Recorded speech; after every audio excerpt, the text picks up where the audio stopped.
Pessoal, boa tarde. Tudo bem com vocês?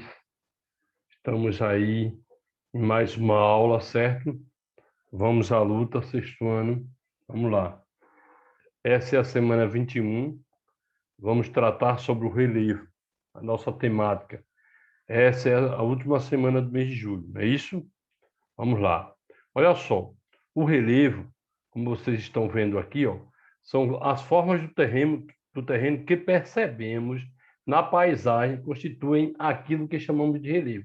Ou seja, é o conjunto de formas da superfície terrestre apresentando altitudes variadas e terrenos inclinados, planos ou arredondados, que influenciam na ocupação do espaço e no desenvolvimento das atividades humanas.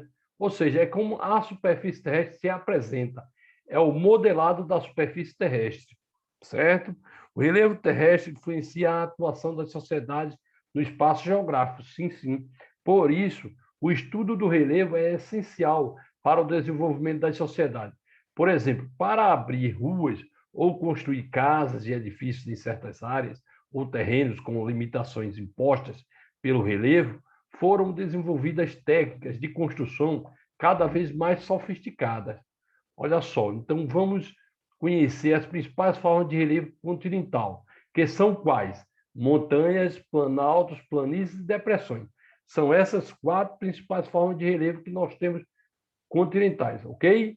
Montanhas são as formas de relevo de maior altitude, em costas íngremes, bastante inclinadas na superfície terrestre, certo? Então, um conjunto de montanhas recebe o nome de quê? Cadeia montanhosa ou cordilheira, certo? Na América do Sul, nós temos a Cordilheira dos Andes, né? A Cordilheira do Himalaia, localizada na Ásia, possui o ponto mais elevado do planeta Terra, o Monte Everest, com 8.848 metros, certo? São algumas cadeias de montanhas que nós temos na Terra, certo? Planaltos. Os planaltos são superfícies irregulares, que podem ter formatos variados, varia. Né? A altitude geralmente não é muito, não é de grande altitude, mas é variada a altitude, como morros, serras e chapadas, os tipos de planalto, certo? Essas áreas sofrem mais a ação dos agentes de erosão, como água da chuva, rios e ventos, ok? Os morros são formas de relevo com topos arredondados e altitudes entre 300 e 900 metros, certo? Já as serras são formas geralmente alongadas, com fortes desníveis, cujas altitudes podem variar de 600 a 3.000 metros. As chapadas são formas de escarpas de topo plano, olha só, um exemplo aqui de chapada, certo? São constituídas em grande parte por camadas de arenito e, em geral, situam-se em altitudes acima de 600 metros. A planície, já está dizendo, planície é o quê? As áreas de planície geralmente apresentam superfícies pouco elevadas, ou seja, sem grandes desníveis no terreno. Geralmente estão associadas ao processo de sedimentação, isto é, são áreas de deposição de sedimentos. É onde a água vem com os sedimentos em determinado volume, né, de determinada altitude, e quando chega na área plana, esse sedimento tende a o quê? A se acomodar. Por quê? Porque é uma área plana, é uma área de planície, então aí ali a água vai se acomodando junto com o sedimento e aí, por isso, o nome sede é uma área de sedimentação.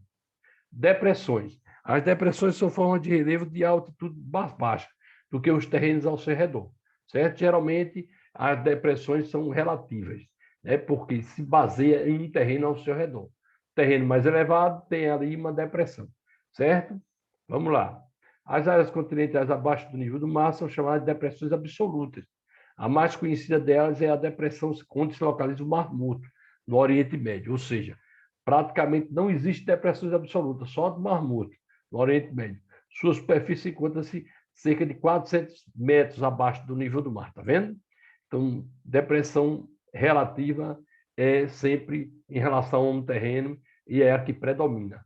A depressão absoluta quase só existe no Mar Morto, que é abaixo do nível do mar.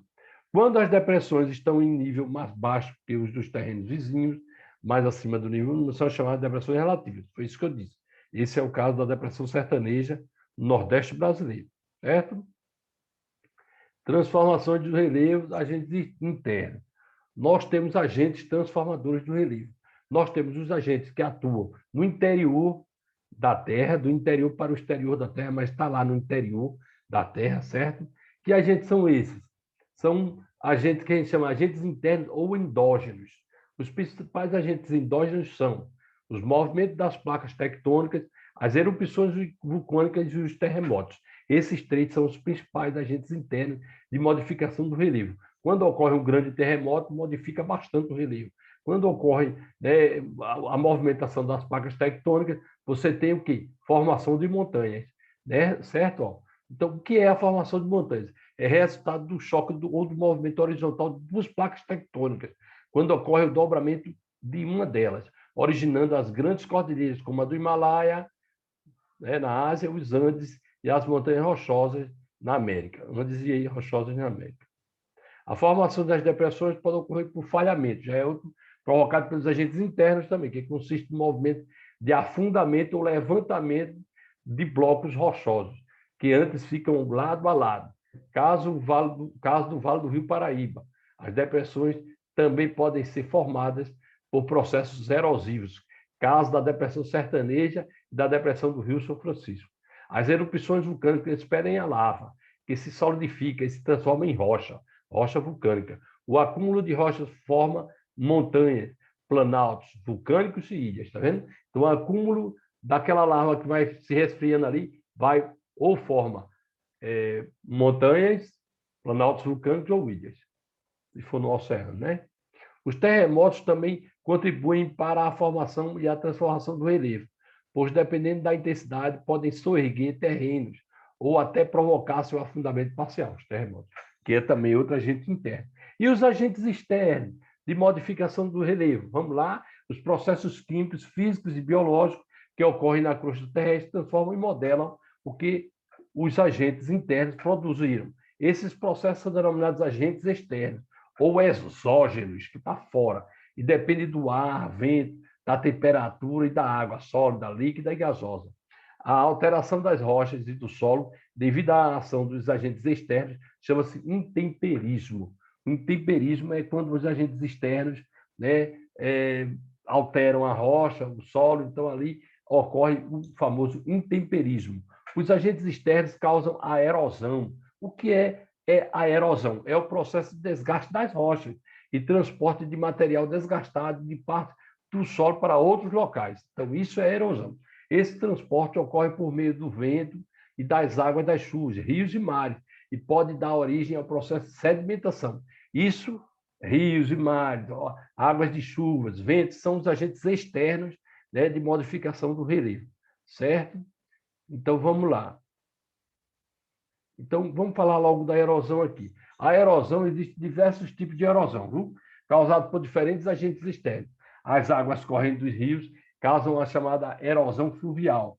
Por esse processo, as águas fragmentam as rochas e transformam esse material particulado, depositando-o ao longo do leito do rio, em locais onde ocorrem os processos de sedimentação, certo? Então, as águas atuam bastante, as águas dos rios, né, causam a chamada erosão fluvial.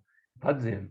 A erosão pluvial é realizada pelas águas das chuvas, que atuam na desagregação da rocha e no transporte e deposição dos sedimentos. A erosão pluvial.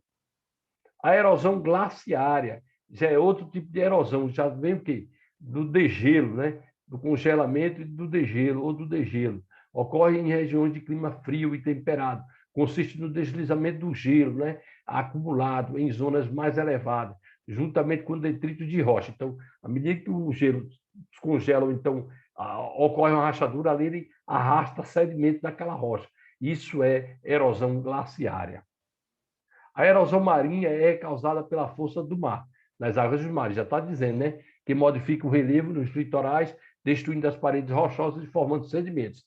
Então, a erosão marinha é aquela que ocorre, né, pela força das águas dos mares, ali solapando uma falésia e tal, retirando detritos e aí causando erosão.